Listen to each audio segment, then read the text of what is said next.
Tahoes that he drives around the district. I don't know how souped up they are, but he hasn't really explained that. He says it's a large district.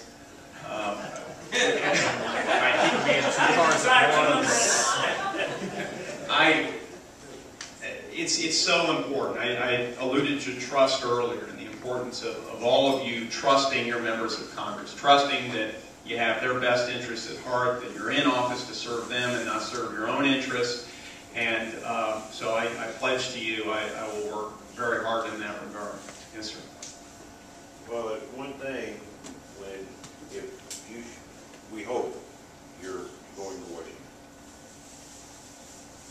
When you get there, and if we have the Republican majority in Congress, is there not something that can be done to make it mandatory to read a damn bill before you vote?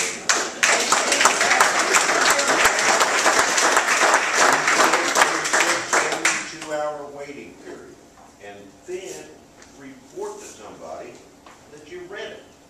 Not your aides, not anybody else, because I didn't elect an aide, I elected you. You know, there's actually a piece of legislation been proposed out there. It says exactly this. It's called the Read the Bills Act. Go figure. And it requires every member of Congress to swear under oath. They sign an affidavit, swearing under oath, with penalty of perjury, that they've either personally read the piece of legislation or had it dictated to them by a staff member. You know, maybe that would slow down the wheels of government, right? It would cause Congress to set priorities, just like every family in America, every business in America is setting priorities right now. It would prevent so much of this log rolling.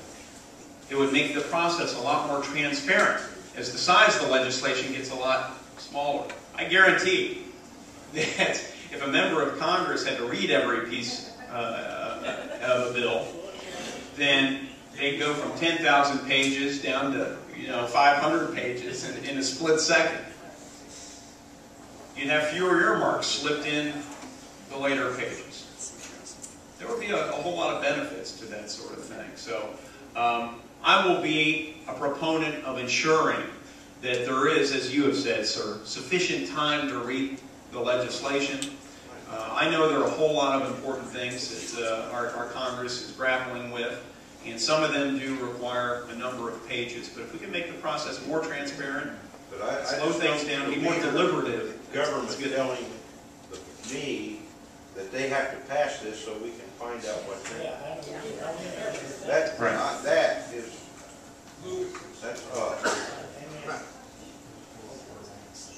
Tell you what, I still see a couple of questions. I said 2 more, and can I take 1 or 2 more? All right. Yes, sir. Todd, you just mentioned several times several of these places that you've been around in your district, and I never heard North Vernon.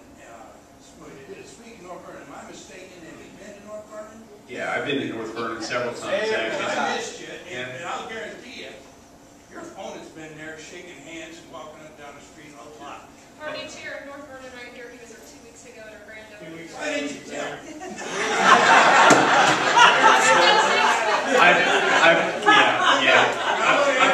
I've been there a number of times, and I'll continue to visit North Vernon. I love North Vernon. I love your park. I love your fairs. I've been to all these things. I love the party chair with the plug-in.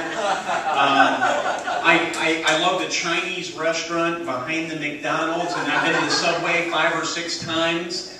I know North Vernon pretty darn well. The Jenner Law Firm, Bill Jenner's a buddy. Have I showed enough North Vernon cred yet? I'll tell you what, give me your card. Next time we go through North Vernon, you and I can get coffee, all right? I'll buy it. I want to answer a question that you started off with. Yes, sir. What's the matter with Nancy Pelosi and Barron Hill? I'll tell you what's wrong with them. They're socialists. That's what they are.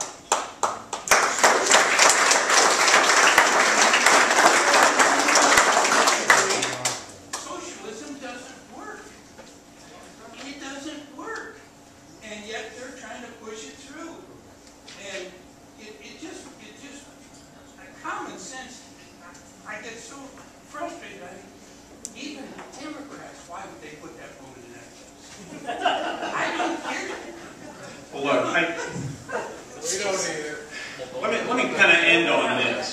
because let's end up with the big picture sort of stuff. I think so many Democrats who are in leadership positions in Washington are frankly people of goodwill, people who just approach these issues of public policy and government in very different ways. They want to have jobs. They want to have good paying jobs. They want their kids to have a good future. But they put great faith in the ability of smart people in Washington to plan a complex economy, to plan a complex society. And time after time, we have seen that fail. We've seen it fail in socialist states. We've seen it fail in places like Eastern Europe. We've seen it fail in China before they started to wise up a bit and modernize their economy. We've seen it fail in Latin America. It's the fatal conceit, as one economist put it once. The fatal conceit, the idea that smart people in a complex society can plan an economy better than individual people making decisions that impact their own life. So we need to respect market forces. Let me close on a quote from Ronald Reagan. 1964. Wasn't a real good time for Republicans. A lot different than this year, but this quote applies a lot to this year. He was at the Republican National Convention. He says, "This is the issue of this election. Whether we still believe in our capacity for self-government or we abandon the principles of the American Revolution. And then we admit that a little intellectual elite in a far distant capital can plan our lives for us better than we can plan them ourselves."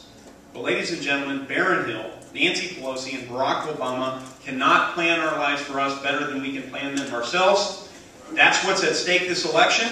That's why I am so encouraged to have you all here. And that's why we're going to get her done in November. Thank you.